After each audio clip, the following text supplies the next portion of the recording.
पुरामुळे बस अडकली, प्रशासनाच्या तत्परतेने 70 शाळकरी विद्यार्थ्यांची सुरक्षित सुटका।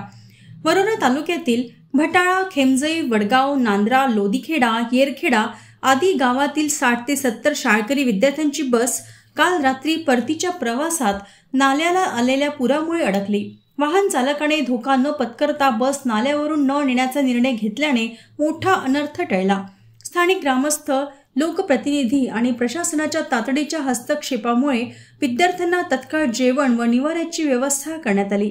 मुलींची राहण्याची सोय आसाळा येथील समाज भान इमारतीत तर मुलांची राहण्याची सोय टेमुर्डा येथील समाज भवनात करण्यात आली।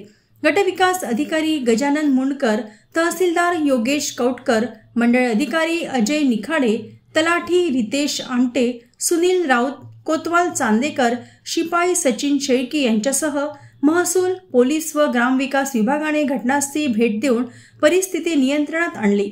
सुरक्षेच्या दृष्टीने पोलीस प्रशासनाने लेडी कॉन्स्टेबलसह पथक तैनात केले होते।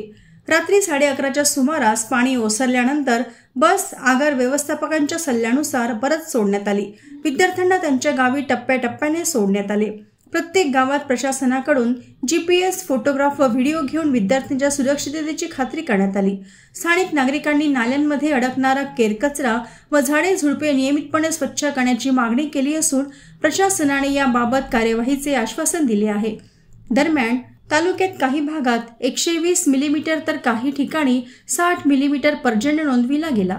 परिस्थितीचा अंदाज घेत जिल्हाधिकारी विनय गौडा, जिल्हा परिषद CEO कुलदीप सिंग, निवासी उपजिल्हाधिकारी श्री कुंभार व जिल्हा शिक्षण अधिकारी सोनावणे मॅडम यांनी दुसऱ्या दिवशी वरोरा तालुक्यात शाळांना सुट्टी जाहीर केली। या संपूर्ण कार्यवाहीत माननीय खासदार प्रतिभाताई धानोरकर व आमदार करण देवतळे यांच्या मार्गदर्शनाखाली प्रशासनाने समन्वय साधून विद्यार्थ्यांची सुरक्षित सुटका केली।